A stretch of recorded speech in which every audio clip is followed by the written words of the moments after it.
Budostream, la plateforme vidéo dédiée aux arts martiaux et au bien-être. Rejoignez-nous dès maintenant et libérez votre potentiel.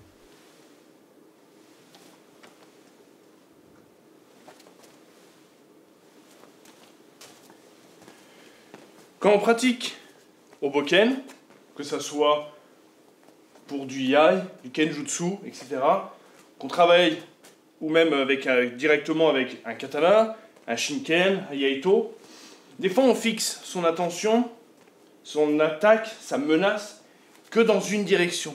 Alors ce qui serait intéressant, c'est aussi de la travailler en ayant une intention, une menace dans une autre direction en même temps.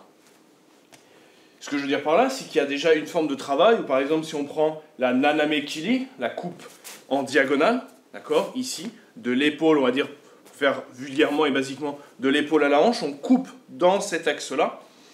On peut la faire d'ici, où on est par exemple en Seigan no Kamae, et on vient couper ici, d'accord, ici. On va venir ici. C'est intéressant, c'est une forme de travail. Mais ce qui est intéressant aussi de pouvoir la travailler, c'est en ayant une intention, une menace, s'aimer, vers l'arrière. D'accord ? De le travailler aussi, par exemple, avec un partenaire qui est en derrière, qui lui aussi envoie une menace, une intention de nous attaquer, puis un partenaire devant nous qui est en train de nous attaquer, que nous on va, par exemple, contrer ou par exemple bloquer. Et ce qui est intéressant, c'est d'avoir cette sensation de ne pas être dans le vide, de ne pas être vide d'intention derrière. Parce que si on est ici, on n'est pas menaçant. Même si on sait qu'il est là et qu'on peut, par exemple, le contrer, c'est quand même risqué d'avoir un partenaire derrière nous qui veut nous attaquer. Donc, pour éviter d'être trop, on va dire, victime, il est intéressant d'avoir une forme de menace. Et donc, on peut être ici et chercher ceci comme mouvement, avant de couper. Je suis ici, par exemple, je viens chercher bien derrière avant de faire ma coupe. Bien sûr, je ne tends pas mes bras comme ça, je ne suis pas ici. Il ne faut pas que je dégrade mon attaque et ma menace et ma protection de face au détriment de l'attaque de derrière. Donc il ne faut pas que je sois comme ça, d'accord ? Il faut que je sois ici, protégé, d'accord ? Et pouvoir revenir vite vers vous. Quand je suis ici, je menace derrière, mais je peux être ici. C'est une menace, d'accord ? Une menace avec le kisaki, la pointe. Je suis ici, je menace derrière, je coupe, et après je fais ce que j'ai à faire de ce côté, tout en restant zanchin à mon environnement. Donc voilà, c'était une autre piste de travail sur, par exemple, les Naname Kili, où on peut les travailler, voilà, ici, assez court, d'accord, où le sabre va venir sur le côté pour venir ici.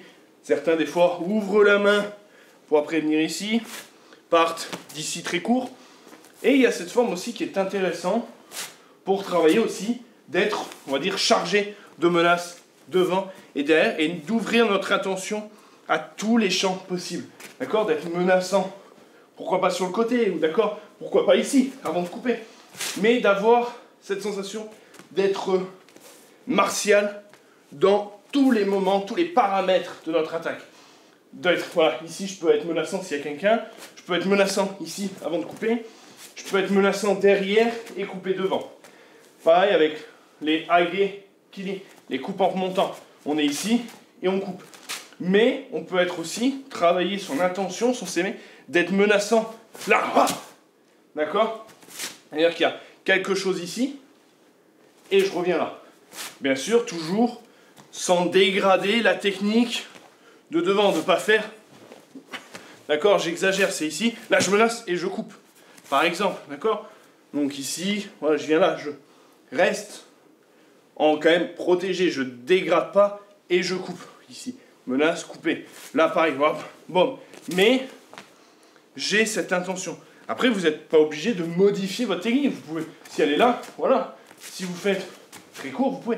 Mais avec cette intention-là de, voilà, derrière, voilà, je sens, j'envoie une intention, une menace pour être protégé et anticiper.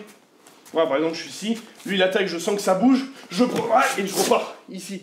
D'accord ? C'est juste pour créer quelque chose. C'était tout, c'était juste ça. J'espère que ça vous a plu. J'espère que vous avez...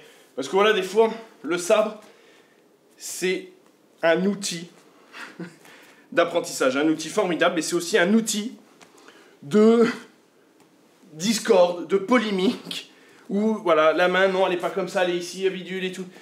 Il y a quasiment, par école, chaque école a sa manière de faire, a ses principes, ses méthodes, ses stratégies au sabre. C'est pour ça que je voulais faire cette vidéo, pour dire, voilà, et si, voilà, il y en a qui vont faire comme ça, et il y en a qui vont faire comme ça, parce qu'il y a des raisons. Celle-ci, et il y a des écoles qui ont d'autres raisons, et qui n'ont pas forcément envie de les divulguer, mais voilà.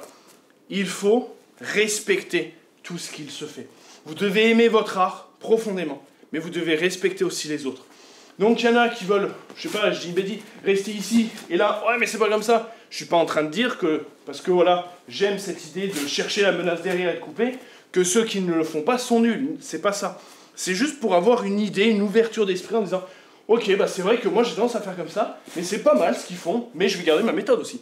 Mais c'est pas mal, c'est vrai que c'est intéressant, pourquoi pas et tout. D'accord? Gardez l'esprit ouvert, gardez le respect pour les autres, et surtout, n'oubliez pas d'une chose, de commenter, de liker, de partager, et d'avoir l'esprit guerrier et le cœur pacifique. Ciao les amis!